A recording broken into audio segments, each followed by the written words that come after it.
What up, YouTube? Franchise Sports TV back again with another video. I'm probably going to, well, I already have, but in the next couple of days, I'll be out of town. So I don't know how many videos I'm gonna do. So if you see a reduction of myself over the weekend, the next couple of days, you'll know why. But I'll try to make some videos over the weekend. But I ain't making no promises. Um, so that's it. Let me see. Let me explain something on this channel.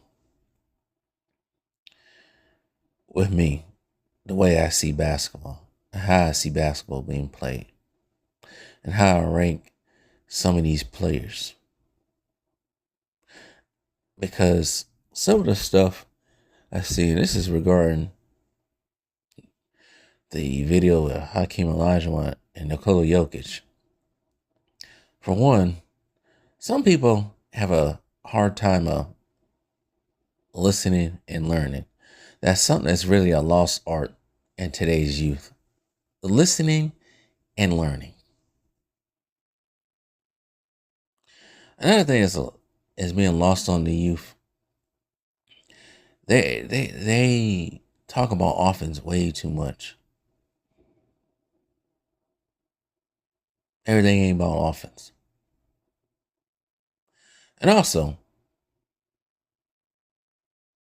there was one person that tried to compare Hakeem Olajuwon's defense compared to Rudy Gobert. I don't know why. When I saw that, I don't know where the comments at, because the comments are so, I should have screenshot it, but the comments are so buried in amongst comments, I don't know what happened to it after that. But when I saw that, I looked into the sky and asked, like, why am I still on YouTube? Like I said, eventually there's going to be another set of fans to replace the stands that are going to come ridiculous. And that may be the Jokic or Luka fans, because some of them are becoming ridiculous. But anyways, some of them sound like they never, I don't know, man. I don't know. Something's going on with the youth. I don't know what they're teaching these youth these days. I don't think common sense is actually self-taught, but it's a lack of that. But when I have criteria on this channel when it comes to basketball players, now I rank at least in the top 10. Um, it's straight and narrow. It really is. Most top 10 players all time, great defenders. Kareem can defend. Jordan can defend. Tim Duncan could defend. Now, in my top 5, at least 2 of the 3 were not really known as defenders. That have been Larry Bird and Magic Johnson. At least 3 of the 5 were. Kobe was a defender, two-way defender. It's just like everybody's trying to break this thing down to somehow, somewhere put Jokic on top of everything. If these two, Hakeem Olajuwon and not Luka, and Nikola Jokic play one-on-one, to clarify that, these two play one-on-one basketball with each other in their prime, Hakeem's going to win. They act like Hakeem can't go out to the three-point line. I don't think they remember Hakeem was athletic. And if Hakeem had to bring Jokic down in the post, there's nothing he can do. David Robinson had a tough time with Hakeem. You just think Nikola Jokic is going to find superpowers and play defense on Hakeem? No, it's not going to happen. But anyways, I look at both sides of the ball and what you've done. Now, both of these guys took teams. Oh man, I do give credit. Jokic took both teams to, well, not took both teams. Jokic took his team to The NBA Finals are really having another All Star, similar to what Hakeem did. The first year they won the finals. Second year he did have Clyde Drexler, but Clyde Drexler was not the same Clyde Drexler as 4, 5, 6, 7, 8, 9, 10 years before. He just wasn't the same after that injury. So I do give credit for Jokic for doing that. But I also got to look at who they played. Now, they played Minnesota.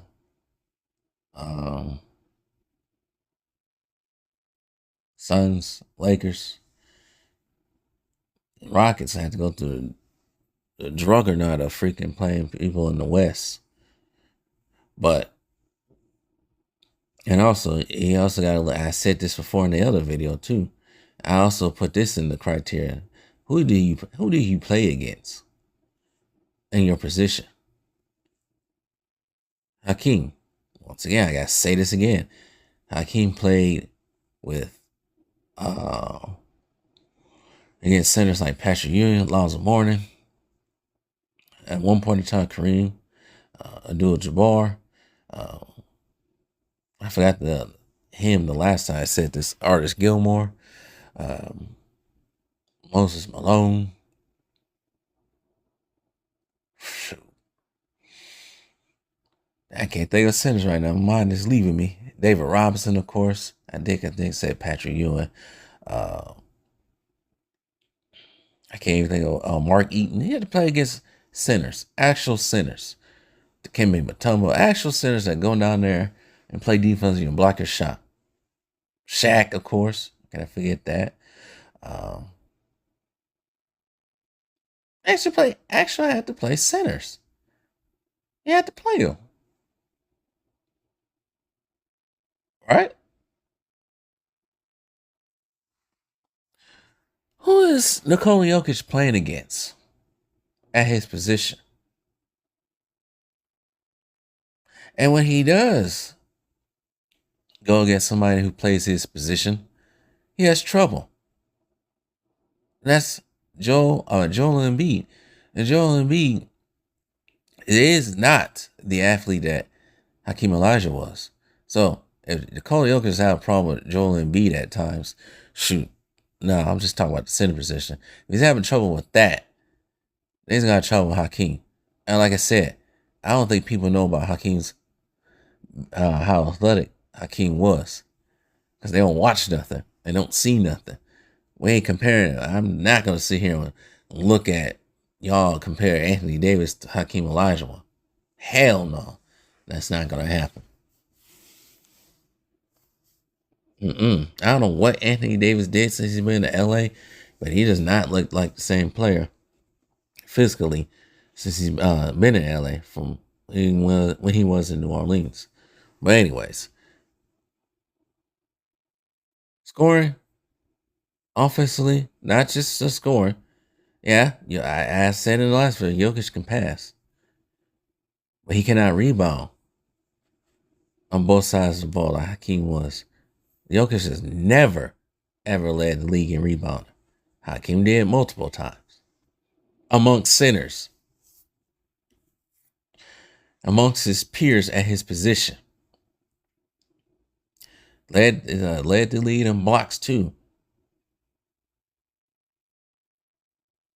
Jokic, no.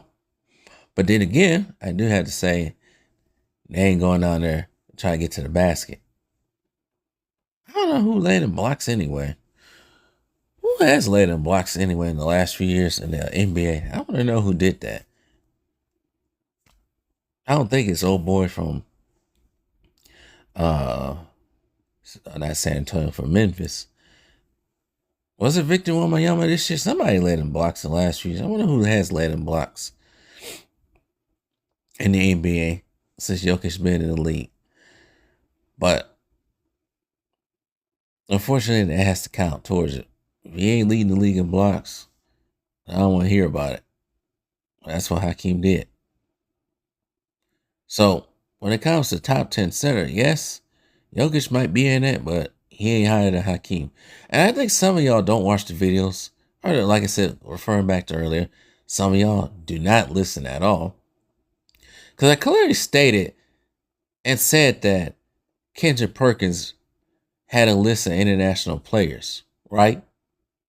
And I clearly stated that he put Jokic over that, over Hakeem. And I like that my loyal subscriber actually pointed out that Kendrick Perkins is trying to avoid the Jokic backlash. It's the reason why he probably did it. Because originally he had Jokic at number 3. And I think it was like Hakeem and like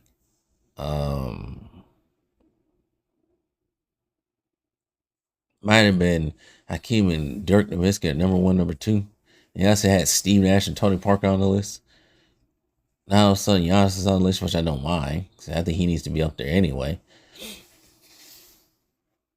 In front of Steve Nash, at least. Yeah, more than Steve. Yeah, Giannis did more than Steve Nash has done on one team. But anyways, so he's changed a lot, and I clearly did say that he's doing this to avoid the backlash that he caused a couple of years ago.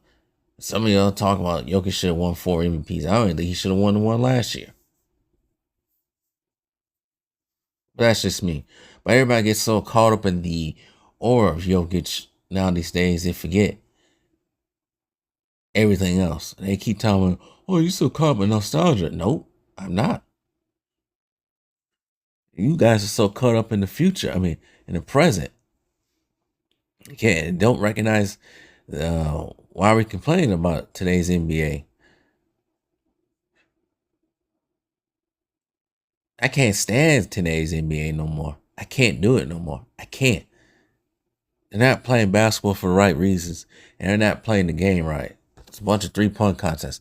That's boring as hell. That is getting as boring. It's almost on the level of watching grass grow and paint dry. I'd rather go watch paint dry than watch today's NBA.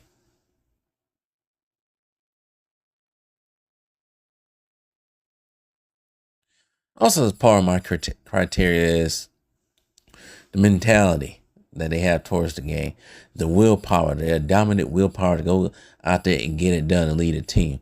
Now, I think both Jokic and Hakeem have that. I think Jokic does it a different way.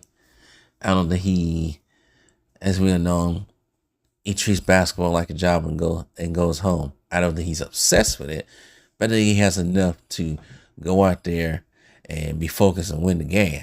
I think he does have that, unlike a certain person who thinks they are just going to take over LA and erase all the past of the Lakers. We ain't going to talk about that guy.